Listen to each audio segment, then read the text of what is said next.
Assalamualaikum warahmatullahi wabarakatuh. Bagaimana kabarnya Ranan hari ini? Alhamdulillah, luar biasa. Allahu Akbar. Yes.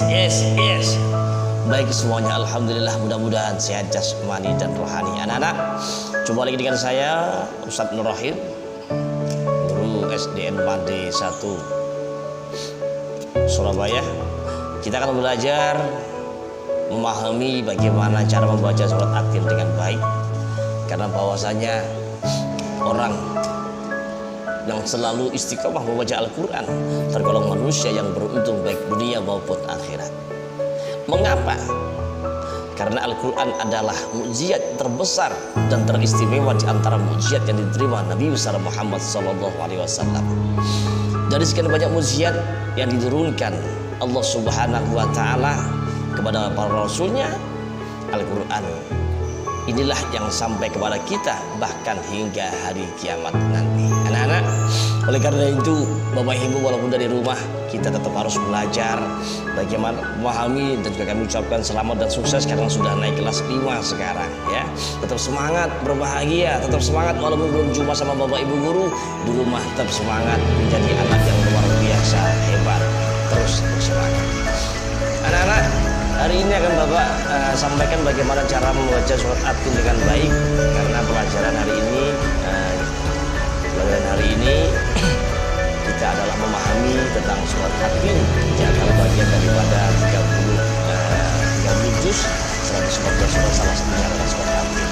Tapi sebelum itu anak-anak, ayo kita baca doa dulu bersama. Mudah-mudahan pelajaran kita hari ini lancar tanpa ada halangan suatu apapun. Amin ya rabbal alamin.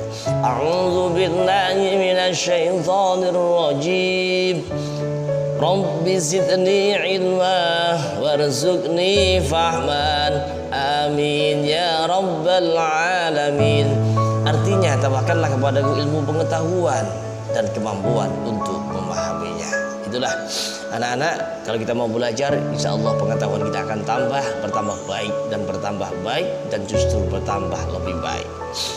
Anak-anak, kita akan belajar bagaimana cara membaca surat At-Tin. Tentunya kalian juga harus menyiapkan buku paket Anda. Kalian semuanya juga harus menyiapkan buku paket. Bisa dibuka halaman pertama, tata cara membaca Al-Quran ya. Tata cara membaca Al-Quran khususnya surat At-Tin, dimulai dengan isti'adzah dan bacaan basmalah. Kemudian cermati dengan baik surat At-Tin dengan lebih baik ayat per ayat, bahkan dan seterusnya. Anak-anak, ada beberapa langkah. Yang pertama, di halaman kedua, di situ bisa dilihat kalian semuanya. Di halaman kedua ada beberapa langkah bagaimana cara kita membaca At-Tin dengan benar. Yang pertama, bagaimana kalian harus memperhatikan fathah, kasroh, dzumah dan sukun ya. Kalian harus memperhatikan harokat fathah, kasroh, dzumah dan sukun.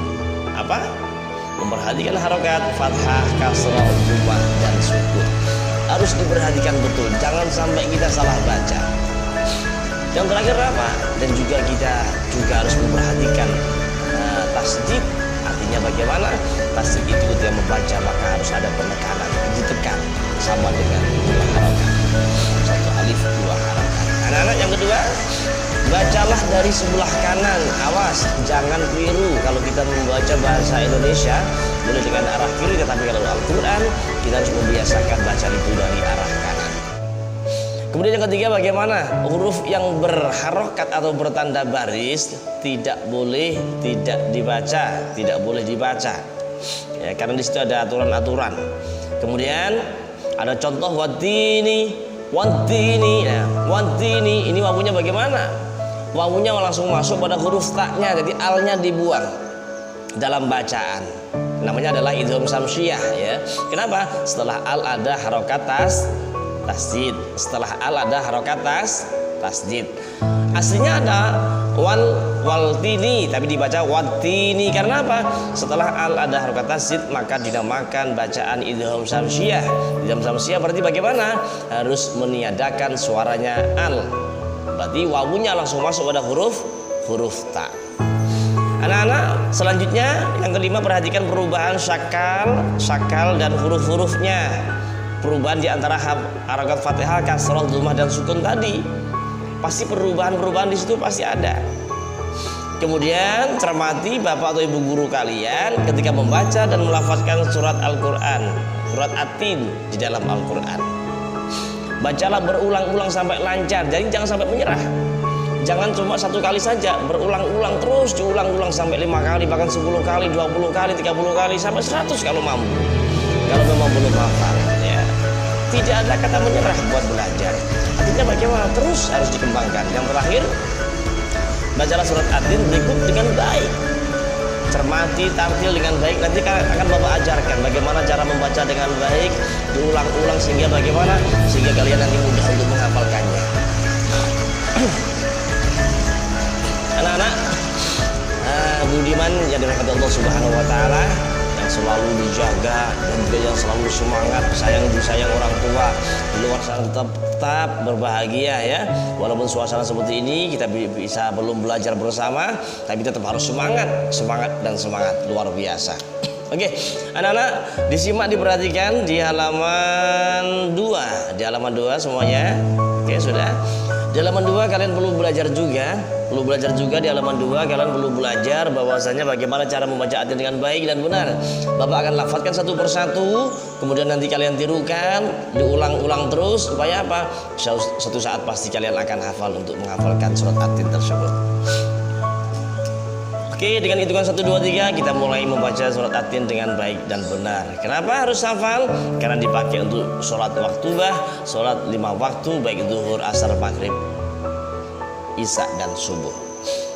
Hitungan 1, 2, 3 kita mulai ta'awud. Perhatikan di halaman 2 kita bersama membaca surat At-Tin. Ustaz baca duluan, kalian yang menyimak yang kedua, Ustaz baca, kalian menerukan. Yang ketiga kita baca bersama-sama. Oke. A'udzu billahi minasyaitonir rajim.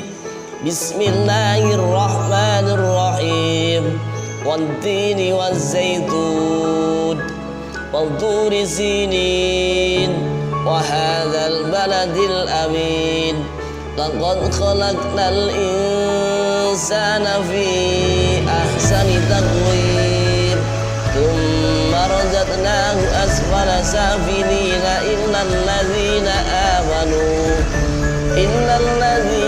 amanu wa 'amilus solihati falahum ajrun ghairu mamnun. Fama yukadzibuka ba'du bid-din. Alaysa Allahu bi ahkamil hakimin. Sudah ditambah bala wa ana ala dzalika minasyaitin.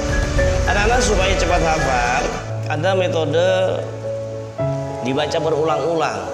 Kita ambil penggalan-penggalan ayat tersebut sehingga menjadi beberapa penggalan sehingga kalian tidak merasa kesusahan, sehingga kalian semuanya tidak merasa repot untuk membaca At-Tin tersebut ya.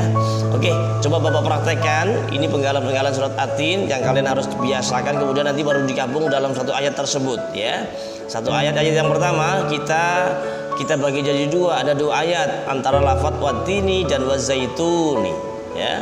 Lafadz wat-tini dan wazaituni kita penggal, kita baca berulang-ulang dulu. Setelah kita hafal gabungan kembali menjadi wat-tini wazaitun.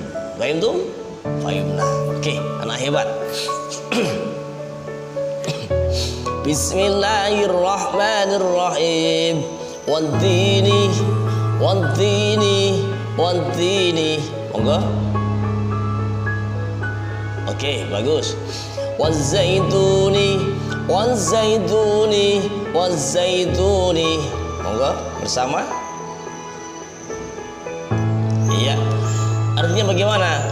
Dalam ayat yang pertama kita potong menjadi 2 karena memang lafadznya ada 2, watini dan wazaituni.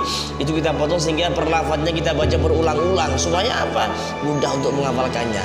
Kalau kita sudah baca berulang-ulang kemudian mudah untuk menghafalkannya, maka tidak apa-apa, hafalkan saja. Kemudian kita gabung jadi satu. Contoh begini ya. Ayat yang pertama, watini wazaitun. Hafal? Coba bersama-sama. 1, 2, 3. Wal-tini waz-zaitun. Wal-tini waz-zaitun. Dan seterusnya seterusnya ayat yang kedua, yang ketiga, dan keempat, dan seterusnya sampai dengan selesai. Itulah cara mudah anak-anak untuk membaca atin. Kita penggal ayat per ayat, kemudian gabungkan kalau sudah hafal, sehingga apa? Terasa mudah, tidak merasa sulit, karena belajar agama itu menyenangkan. Betul? Oke. Untuk karena itu anak-anakku semuanya, jangan di rumah tetap semangat, jaga kesehatan jasmani rohani, dan jumpa lagi besok sama Bapak. Kita akan menghafalkan bersama-sama. Kemudian ada beberapa yang harus kalian selesaikan di antara beberapa kolom yang ada di bawah ini. Terima kasih. Selamat pagi dan assalamualaikum warahmatullahi